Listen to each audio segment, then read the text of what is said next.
Aux Arcs, l'adjudant Thomas et son collègue Julien ont été appelés ce soir en urgence pour des nuisances sonores dans une résidence de la station. Les gendarmes n'ont que peu d'informations.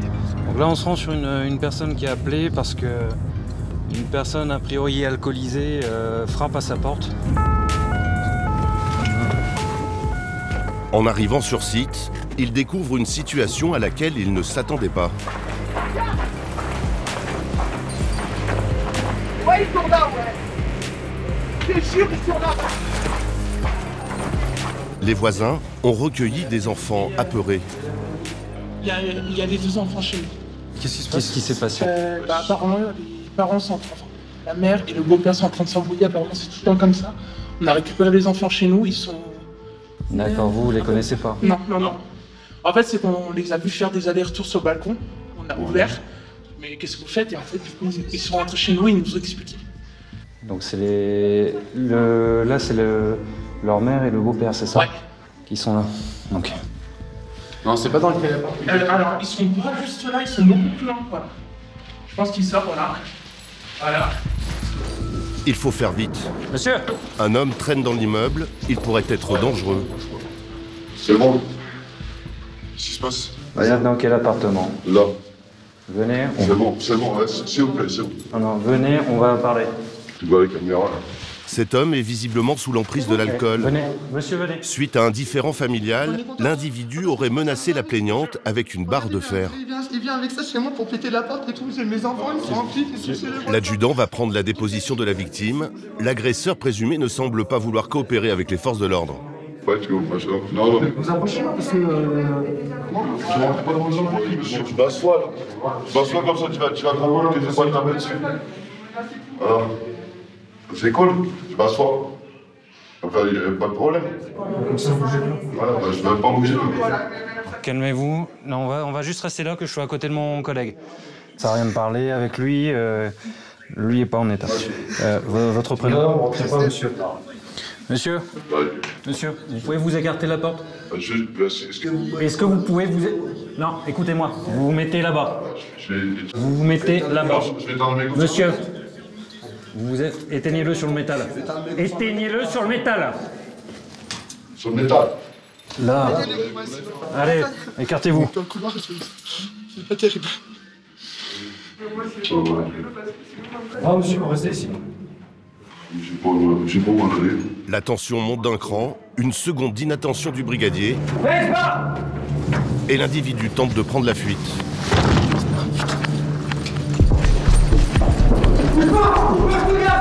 Bouge pas! Allez! Stop, non, frappe-le, va! Stop! C'est bon. Allez, on arrête les conneries. Reprends, les gars. Me faites pas de mal. Me faites pas de mal. Allez, relevez-vous. Et me faites pas de mal, s'il vous plaît. Vous relevez. Ok? C'est ça la bavure policière. Là. Et ne me faites pas de mal. Mais s'il vous plaît, moi des malades ne font pas. Donc on va racheter de moi. Quoi comme alcool? Peu importe, c'est l'alcool. Mais qu'est-ce qu'il fait de l'extrait caméra? Qu'est-ce qu'il fait de l'extrait caméra? L'homme a refusé d'obtempérer. C'est un délit. Il est conduit séance tenante à la gendarmerie pour être placé en garde à vue. Une altercation malheureusement fréquente, mais pour Julien, cette affaire reste marquante. S'attaquer une femme comme ça, ramener une barre de fer avec des enfants qui pleurent à l'intérieur, je sais pas. Pour moi, c'est pas un homme. C'est même pas une histoire des gendarmes ou pas, c'est une histoire humaine. Les gendarmes conduisent le mari à la brigade.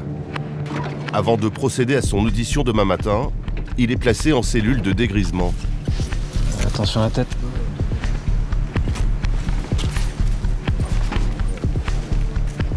Reviens donc. Julien, est-ce que tu peux fouiller la cellule? Malgré son placement en cellule, l'interpellé continue de provoquer les officiers. Tournez-vous face au mur. Les gendarmes vident ses poches pour vérifier qu'il ne possède pas d'objets pointus ou coupants avec lesquels il pourrait vouloir se blesser. Je dois constater ce qu'il y a quand même. C'est la loi, ça, pour ça, les skieurs. Montre-lui skieur. Ouais, montre-moi skieur. C'est la loi, ça. Je connais la procédure, ça. Tu vas me faire un skieur. Allez, vous m'ouvrez 5 euros. Faire. Ah, tu vois? Ouais, si. Ah, voilà, c'est briquet. C'est la procédure, non? C'est la loi. Menacer sa femme, c'est normal. Voilà, menacer sa femme, et toi. Allez. Tu sais de quoi tu parles. Le mari éméché risquait une peine d'1 an d'emprisonnement et 7 500 € d'amende. Mais il ressortira libre. Le lendemain matin, sa femme finalement ne portera pas plainte. Tapage nocturne, violence intraconjugale, consommation de stupéfiants et blessures sur les pistes. Voici le lot quotidien des gendarmes à la montagne. Chaque année, de décembre à avril, ils sont plus de 30 millions de skieurs à dévaler les pistes de Savoie et Haute-Savoie. Un domaine skiable à perte de vue que les vacanciers empruntent à peine arrivés. Pour beaucoup d'entre eux, c'est leur unique session de ski de l'année. En haute saison, sur les pistes, c'est un peu l'autoroute des vacances. Un gigantesque chassé-croisé de skieurs au niveau très variable. Avec une circulation aussi dense, le terrain est propice aux accidents. Chaque année, plus de 9000 personnes se blessent sur ces pistes. C'est ça qui t'embête? Est-ce que tu as mal au cou? D'accord. Pour porter secours aux vacanciers, les gendarmes sont en première ligne. Des sauvetages qui demandent bien souvent l'intervention des hélicoptères du PGHM, le peloton de gendarmerie de haute montagne.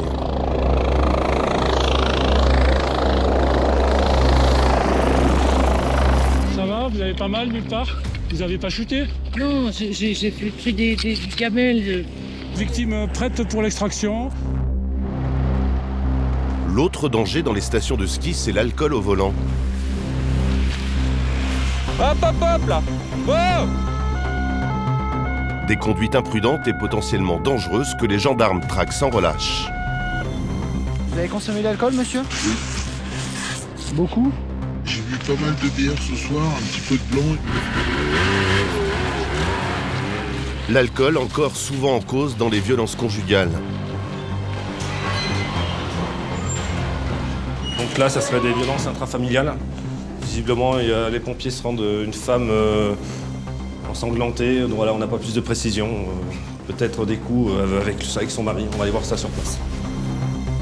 Les gendarmes sont aussi parfois confrontés à des situations extrêmes, comme lorsque la vie de vacancier est en jeu. On se bat au maximum parce que le jeune homme a 25 ans. Il n'est pas très optimiste, voire pessimiste, le docteur, mais il faut venir quand même les médecins du SAMU. Voilà. Nous avons pu suivre les gendarmes des Arcs, d'Avoria, ainsi que ceux du PGHM. Pendant les 5 mois de la saison hivernale, ils vont veiller sur la sécurité des vacanciers.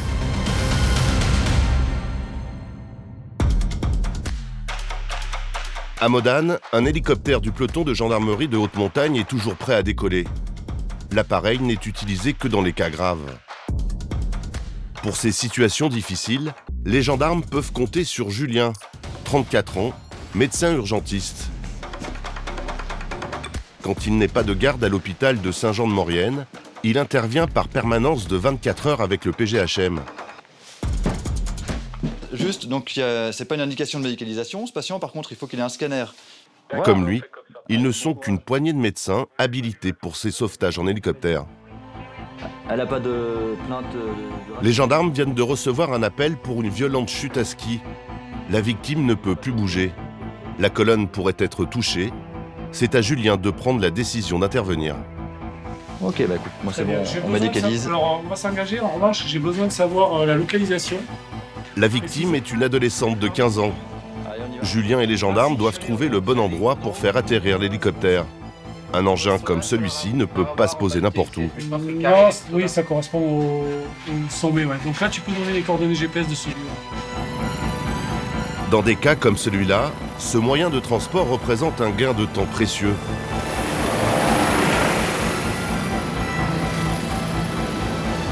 En quelques minutes à peine, l'équipe médicale est sur zone. Bonjour. Bonjour. Julien, je suis le médecin du SAMU. Redites-moi alors en 2 mots.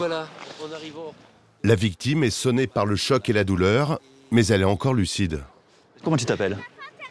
Bon, on va faire vite parce que je vois que tu as un petit peu froid. Est-ce que tu arrives à bouger un petit peu les orteils dans la chaussure au moins?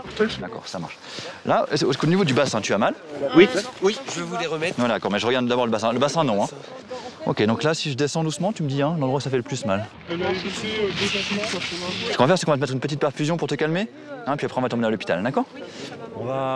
Le médecin veut évacuer l'hypothèse la plus grave, la fracture de la colonne vertébrale.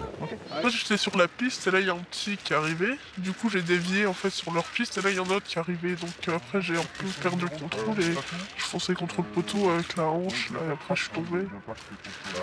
Et après il y a un monsieur qui est venu m'aider et tout. T'as eu mal où tout de suite dès que t'es tombé? T'as eu... À la hanche là, et à la cuisse. Et là comment tu te sens? Ça va, j'ai toujours mal mais ça va. T'es pas trop impressionné de voir tout ce monde autour de toi? Si un peu. Julien soupçonne une fracture du fémur. Elles sont fréquentes à la montagne et peuvent avoir de lourdes conséquences. Une telle blessure empêche souvent la victime de poser le pied par terre pendant plusieurs mois. Phénantalgie, on va transporter sur Saint-Jean-de-Maurienne. Je pense que vous pouvez les prévenir pour 6 minutes, 3 plus 3, sur le toit. Voilà, je vais descendre avec elle. Et on parle de hanche, c'est quand même grave. C'est quoi les conséquences d'une fracture de la hanche? Chez les jeunes, on essaie de les opérer assez rapidement pour préserver la tête fémorale native, contrairement à une personne âgée chez qui on va mettre une prothèse.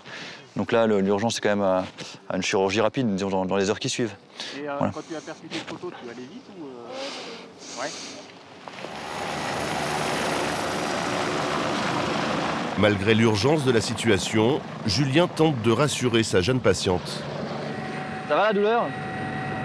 Bon, on va voir, peut-être que c'est pas cassé, tu sais, des fois on peut juste avoir un hématome.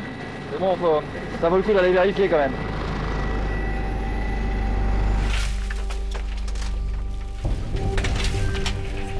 Arrivé à l'hôpital, donc c'est la hanche gauche.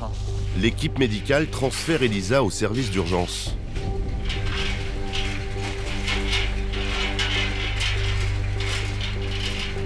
Du coup, Cécile, c'est une jeune fille de 15 ans.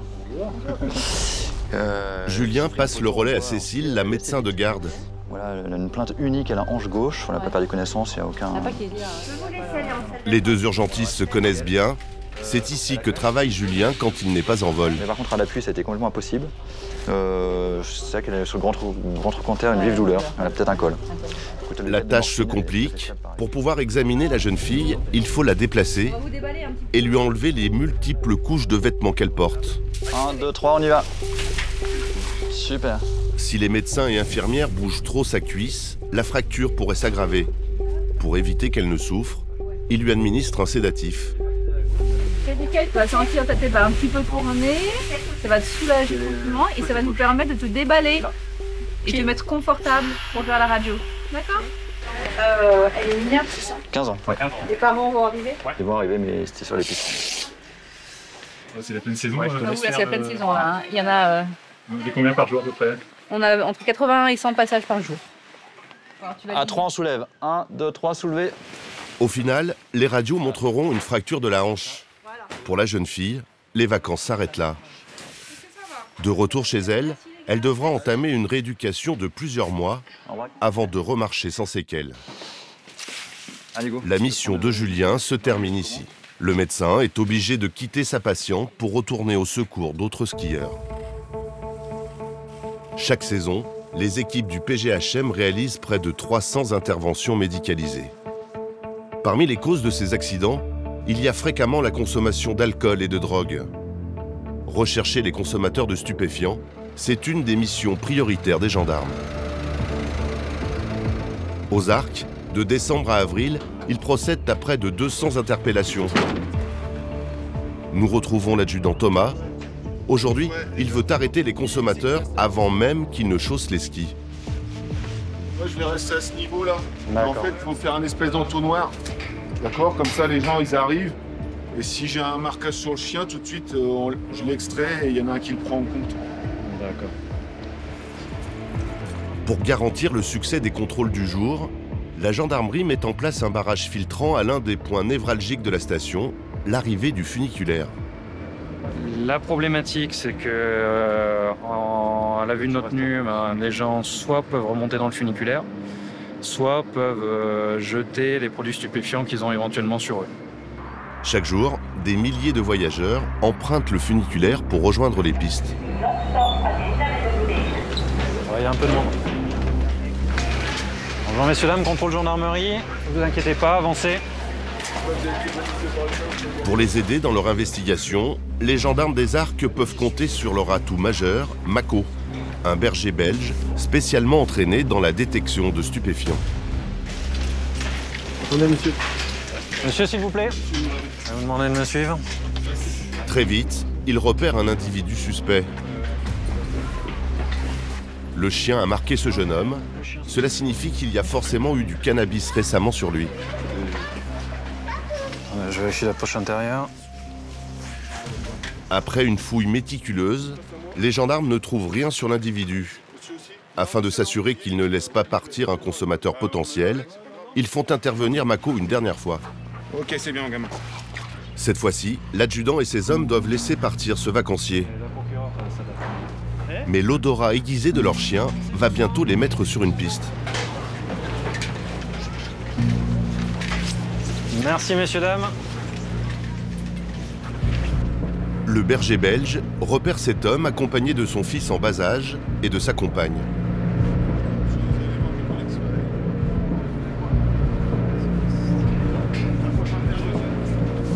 Est-ce que vous avez des produits? Oui, absolument.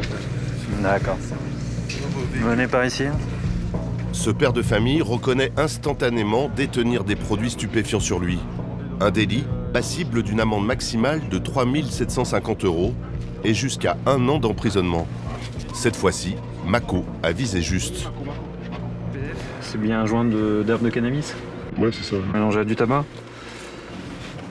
Vous êtes en vacances où? Bonsoir, oui.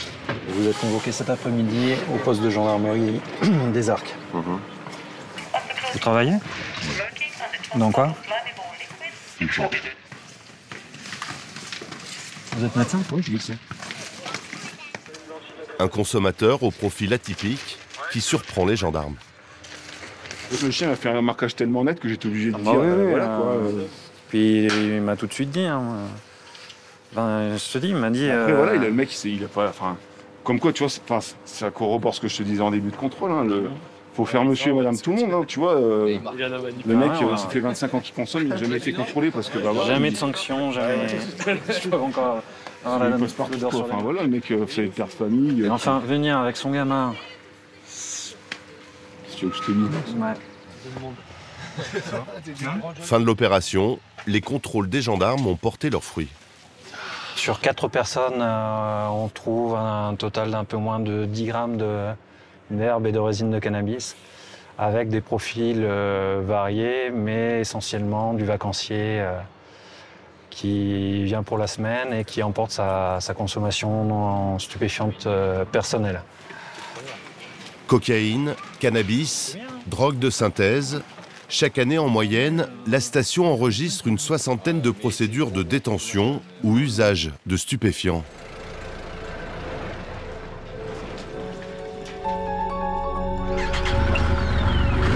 À Avoria, après une longue garde de nuit, l'adjudant-chef Patrick et ses hommes sont appelés en urgence vers 5 h du matin pour se rendre dans une résidence de la station.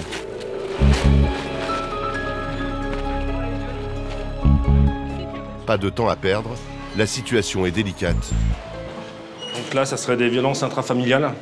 Visiblement, les pompiers se rendent une femme ensanglantée. Donc voilà, on n'a pas plus de précision. Peut-être des coups avec son mari. On va aller voir ça sur place. L'adjudant-chef va être confronté à un cas tristement banal. Un homme alcoolisé a violemment frappé sa femme. La victime a déjà été prise en charge. À son arrivée, le gendarme fait le point avec le responsable des pompiers. C'est violent ou? Ouais, elle a pris beaucoup à la façon. Il y a des coups au niveau visage, au niveau de la tête, elle me dit qu'elle était tirée par les cheveux, traînée par terre. D'accord. On va voir un peu le bilan, puis je te tiens au courant. Tu vois mes collègues, là, une fois qu'ils ont pris contact avec elle, tu dis qu'ils m'appellent. Ouais. Et après, je prends la décision. Le problème, là, je voudrais bien avoir un contact avec la victime, avoir un ressenti. Voilà, avoir simplement un ressenti, voir aussi s'il y a des blessures visibles. Et c'est elle ce qu'elle en dit, voir si elle est alcoolisée aussi. Et après, je prendrai la décision de savoir si on fait un placement en garde à vue. Donc on verra dans quel état se trouve madame. Ça désire déposer plainte et dans le cas échéant, vous serez placé en garde à vue. D'accord?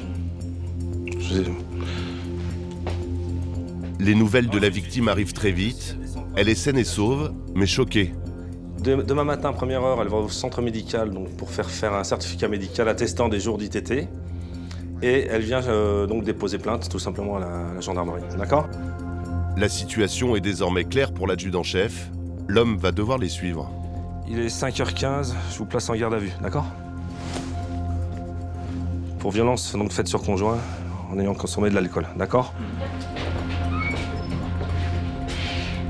L'homme, un chef d'entreprise ici en vacances, reconnaît les faits et n'oppose aucune résistance. De retour à la gendarmerie, l'adjudant-chef Patrick revient sur cette intervention.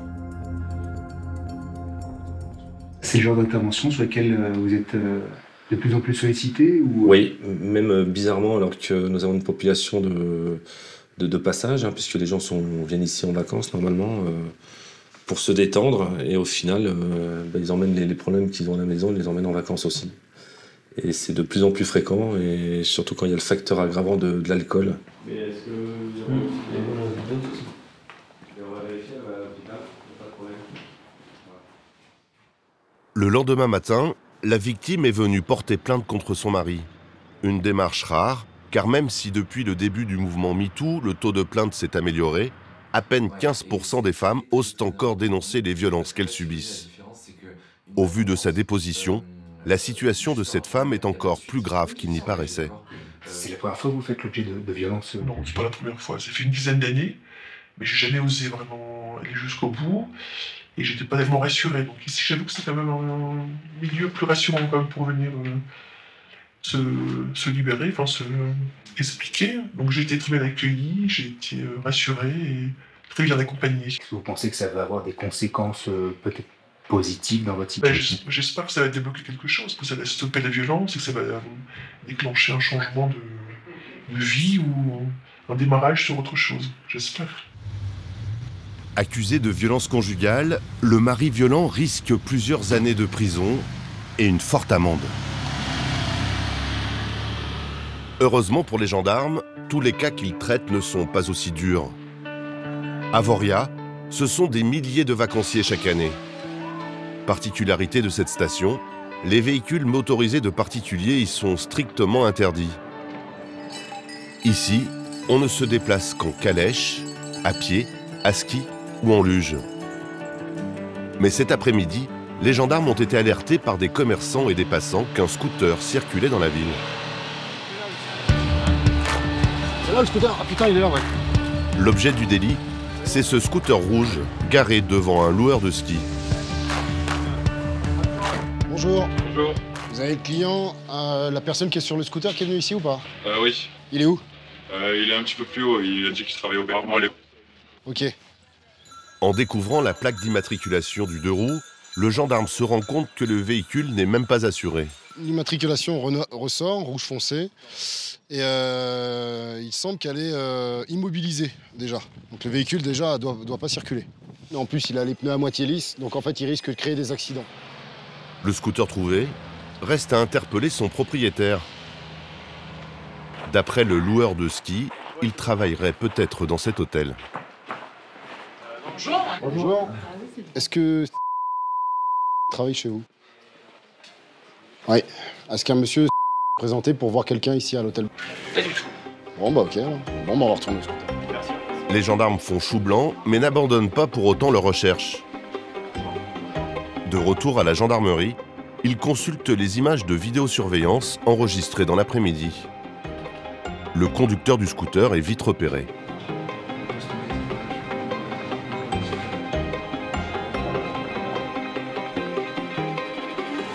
Ça, c'était à 15h49, quoi. Il est sur la station. Non, je vais... On est en live. Tu sais quoi, on attend qu'il pousse un peu son scooter et on le cueille là. Allez-y les gars. Allez, viens. Allez-y. On va chauffer. On va devoir se faire chier avec son scooter. Pour une fois, les gendarmes ne se pressent pas vraiment. Ils vont simplement attendre que le propriétaire récupère son scooter. Tu le vois? Ouais, je le vois. Bon, c'est parfait. L'interpellation va se faire tout en douceur. Bonjour, camarades. Très bien que... Allez, vous venez avec nous. Hop, hop, hop, vous venez avec nous jusqu'à la brigade. Vous poussez jusqu'à la brigade. Allez. Ouais, ça fait pas être à côté, tu penses Hop, hop, hop, on n'a pas le droit, c'est écrit. Allez, là c'est bien. Le jeune homme n'est pas de la région. Il vient de s'acheter un scooter dans la vallée pour pouvoir travailler la saison à Avoria. Allez-y, rentrez. Installez-vous. Ça vous paraît logique de garer un scooter dans une station de ski? Pas que si ça faisait partie de la station de ski, mais je suis pas d'ici, je suis là. Vous habitez où? Dans le nord. Vous êtes né où? En ville. D'accord. C'est la première fois que les gendarmes ont à traiter un cas comme celui-là. C'est l'adjudant-chef Patrick qui va décider de son sort. C'est ça, tu l'avais acheté il y a longtemps Il y a 2-3 jours. 2-3 jours? Ouais. T'as acheté spécialement pour retrouver du boulot? Ah oui. Tu viens de Cluse? Oui, Tu as mis combien de temps? Petit temps et demi, d'accord. Ouais, je suis parti, il était 2h, je suis arrivé. T'es motivé pour monter jusque-là pour travailler? Il faut. Il faut, dans cette semaine. Et t'as trouvé quoi là comme place? Plongeur. Plongeur? Ouais. Ça commence quand? Là, 18h. Donc, on te laisse repartir comme ça. D'accord. Je suis impressionné quand même, hein, de venir de Cluse pour venir travailler, faire la plonge à Montréal. Ouais, il faut. Hein. Pour trouver du travail, il faut. Le jeune saisonnier est libre, mais devra revenir d'ici une semaine avec des papiers en règle. Dans des cas sans gravité comme celui-ci, les gendarmes savent se montrer cléments, au point de jouer presque un rôle social. C'est un jeune, on voit tout de suite qu'il serait sûrement pas solvable. Est-ce qu'il faut le matraquer, puis le bloquer, puis l'empêcher de venir? Moi, je préfère qu'il arrive à monter, à trouver un travail, à se mettre en règle et à nous présenter ça. Donc, on lui laisse un petit délai. Voilà, on n'est pas là non plus pour empêcher les gens de travailler. Au contraire, moi, je préfère qu'un jeune travaille que de le verbaliser pour le verbaliser, quoi. Ça ne m'intéresse pas. Pendant ce temps-là, aux Arcs, début de mission pour le sergent-chef Guillain et le gendarme Kevin. Ici, les véhicules à moteur sont autorisés. En haute saison hivernale, tous les soirs, ils procèdent à des contrôles d'alcoolémie sur les automobilistes.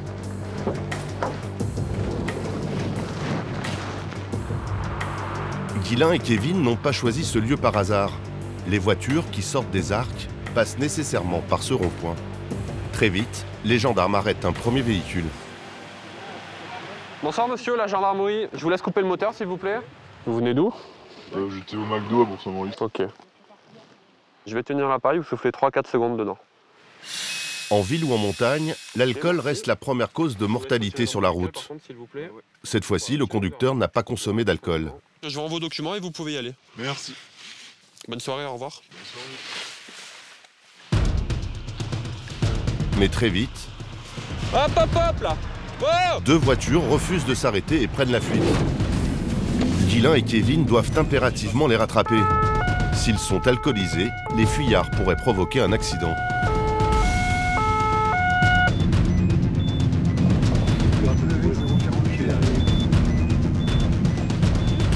vous mettez vos warnings, s'il vous plaît. Vous ne nous avez pas vu sur le bord de la route, monsieur, ou faire des signes pour vous arrêter? Ah, je pensais que c'était pour la haute châtillée, ça. Bah, c'était pour vous deux. Hein.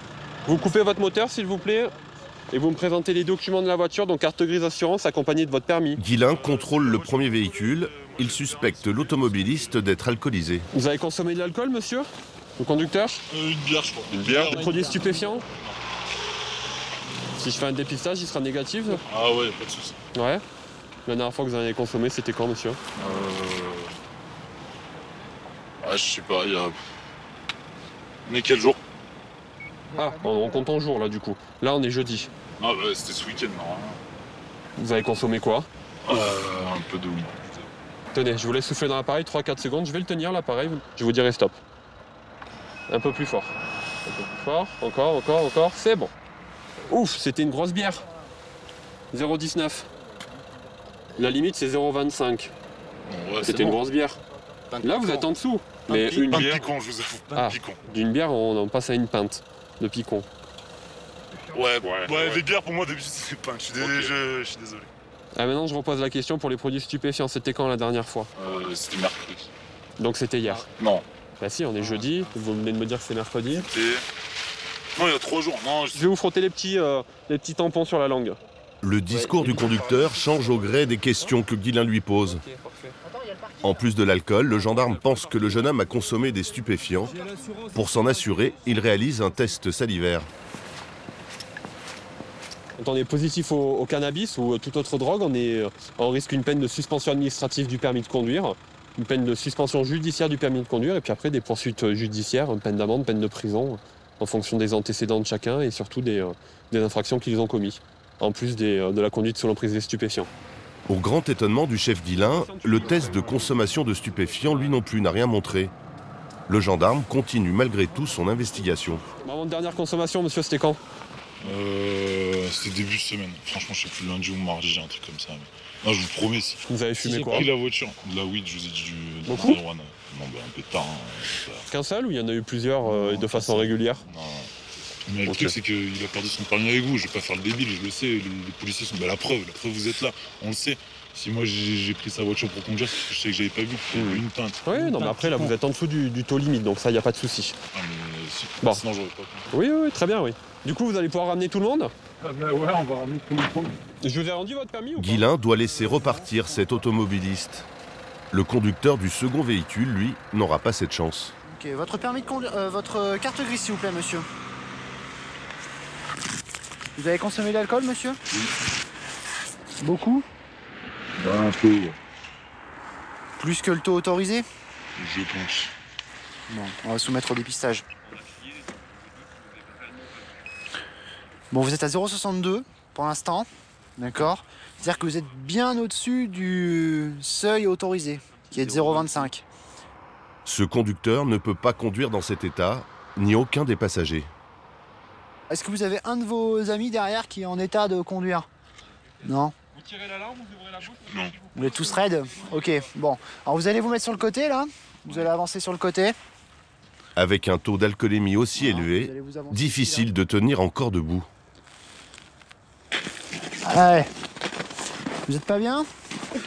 Kevin prévient immédiatement Guillain de la situation. Bon, le premier, il est raide. Qu'est-ce qu'il avait à gueuler, l'autre, là?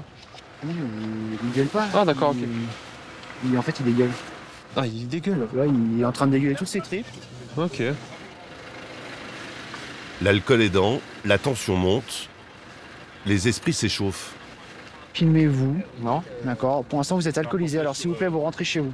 Ouais. D'accord. Non, cache ta caméra de vieux, quoi. Bon, monsieur, s'il vous plaît, vous reculez.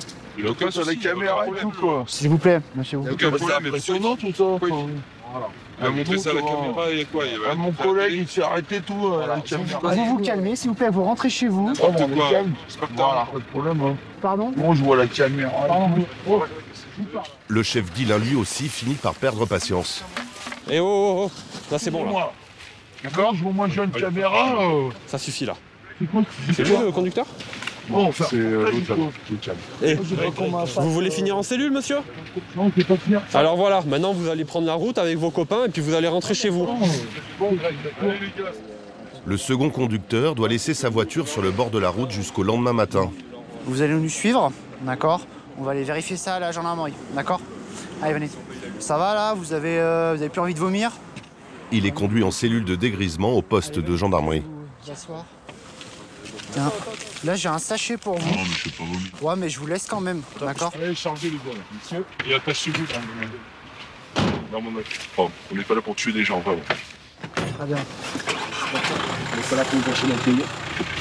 Ah, mais on sait, mais vous sauvez des vies, même si c'est vrai. Non, mais bon, c'est vrai, vous faites chier. Je pense que là, pour ce soir, ça ira très bien la discussion. Ah, mais vous les croiserez pas, c'est moi qui ai la voiture et elle bougera pas de là-haut. Très bien, parfait. J'espère bien, oui.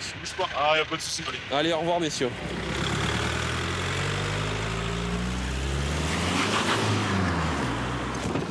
Tenez, venez, monsieur. Bon, ça va, vous avez pas vomi? Non, non, pas de soucis. Pour confirmer son taux d'alcoolémie et pour un résultat plus précis, l'individu en état d'ivresse doit maintenant souffler dans une machine plus puissante qu'un simple éthylotest. Tant qu'on vous dit pas stop, vous soufflez. Vous prenez une très très grande inspiration. Il va y avoir des petites étoiles là et il faut charger tout ça, d'accord? Donc vous soufflez très très fort, d'accord? Très fort et très longtemps. Ok? Allez-y.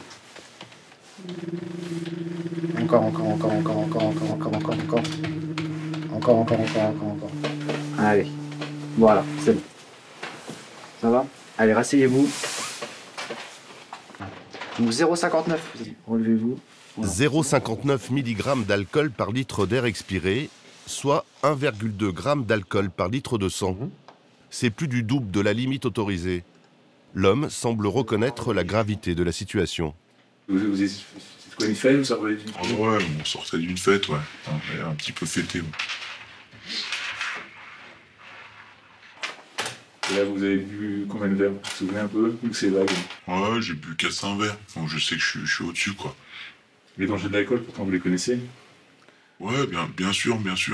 Après, je considère que même si je suis un petit peu plus que 0,25, j'arrive encore à redescendre sans appuyer trop fort sur l'accélérateur. Après, bon, il y a une loi, c'est 0,25, c'est comme ça. Après 15 ans passés au service de la gendarmerie, Guilain est toujours scandalisé par une telle conduite. Ça me dépasse un petit peu tout ça parce que on en fait toujours autant des personnes sous l'emprise de l'alcool qui conduisent. Et je me dis, bah ouais, effectivement, j'aurais pu être en voiture, le croiser, cet individu-là, au volant. On a bien vu au rond-point, il collait vachement la voiture de devant. Il aurait freiné brusquement le véhicule de devant, il se serait empoisonné, puis on aurait compté les points après derrière, malheureusement. Hein. Donc là, on s'en sort bien. À la limite, ils ont été désagréables avec nous, mais voilà, on a peut-être arrêté quelqu'un qui aurait pu avoir un accident ou occasionner un accident et puis perdre la vie. Hein. L'interpellé risque une amende de 135 €, 6 points en moins, voire un retrait de permis. Quelques jours après notre tournage, nous avons appris que cet automobiliste s'est vu suspendre son permis de conduire pendant 4 mois.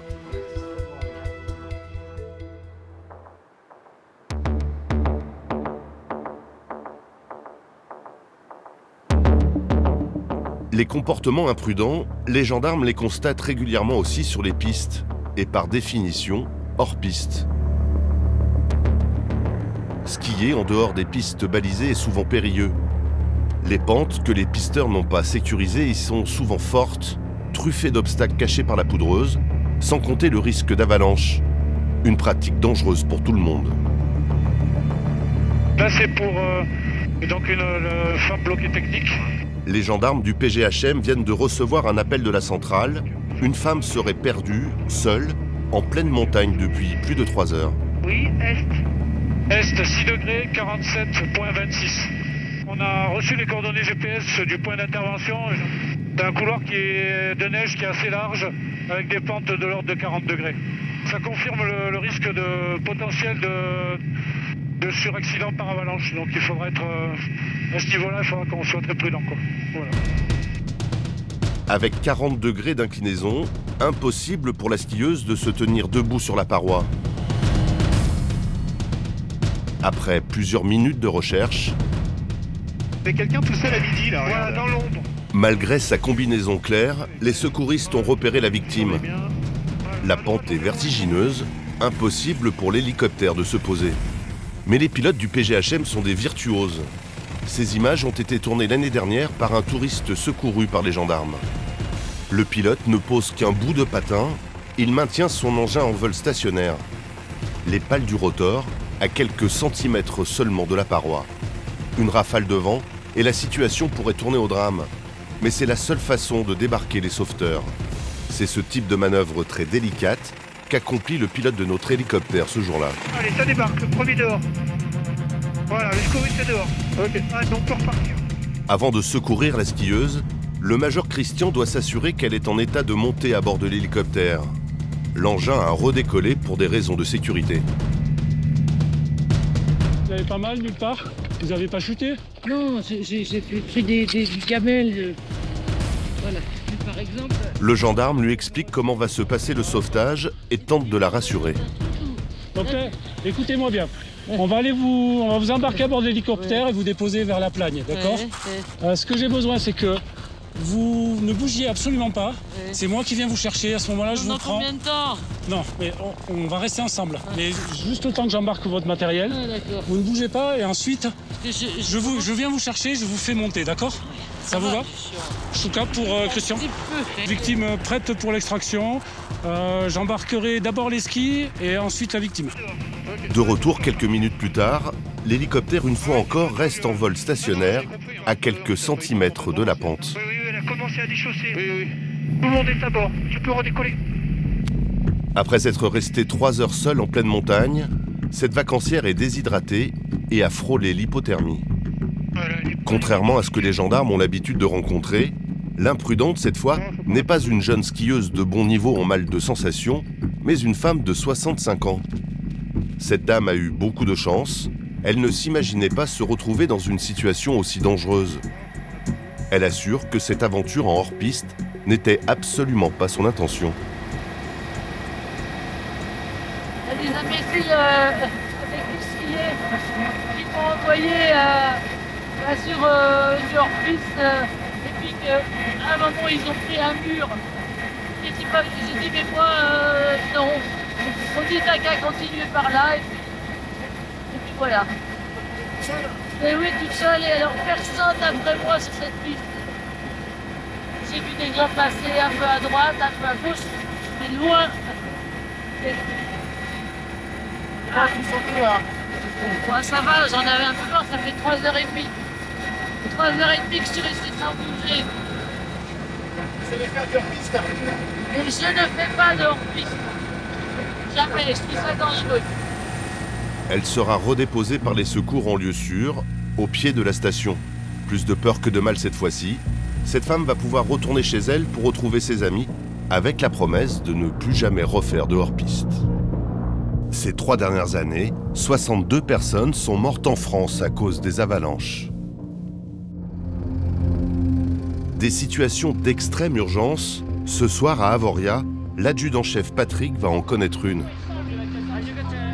Un jeune homme a fait une lourde chute à ski, il est entre la vie et la mort. Quand les gendarmes arrivent sur place, cela fait déjà 25 minutes que les pompiers tentent de le réanimer. Ok, qu'est-ce qui s'est passé, vous y allez? Visiblement, c'est des jeunes qui s'amusaient, il y en a un qui serait tombé du haut de la falaise, qui se trouve juste en à gauche, il sera en arrêt cardio pour l'instant. La victime, un jeune skieur écossais. Il s'est trompé de chemin pour entrer à la station et a fait une chute de 7 mètres de haut, tombant sur un des containers de déchets de la ville.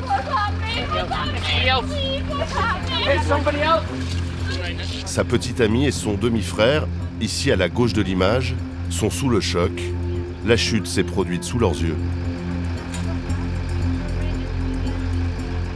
Est-ce qu'on peut, faut rentrer, on va se mettre au chaud, là, les gens nous proposent.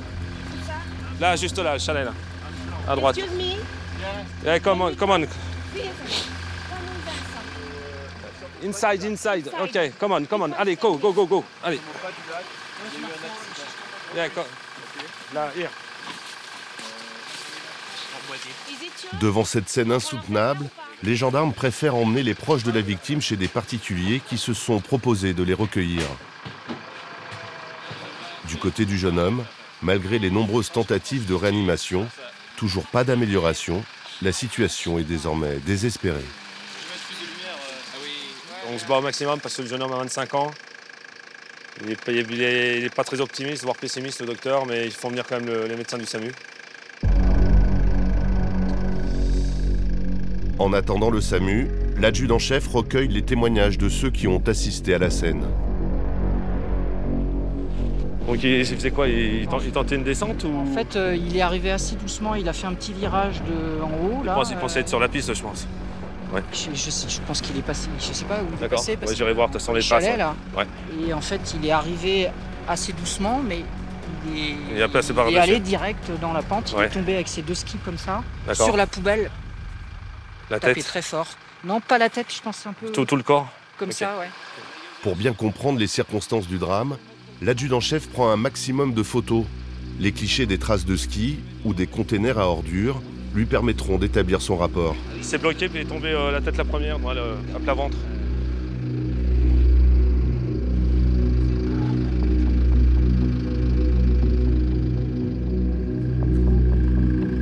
Venu en urgence de Thonon à 1 heure de route, le SAMU arrive enfin. Les secouristes prennent le relais des pompiers. Il y a un témoin de l'accident ou pas? J'ai 2-3 témoins pour l'instant, oui, tout à fait. C'est les jeunes qui sont arrivés à ski ici. Ok, donc ceux qui l'ont vu tomber, oui. Ils l'ont massé dessus, je pense. Ah, direct, ils l'ont pris direct. Ça fait 40... Il y a une dame témoin là qui était... 47 minutes là, je crois, le massage. 47 minutes de massage cardiaque sans succès, mais les hommes du SAMU n'abandonnent toujours pas. Pendant un long moment encore, ils vont tout tenter à l'intérieur de leur camion médicalisé. Rien n'y fait. Il est 20h30. Le médecin finit par prendre une lourde décision.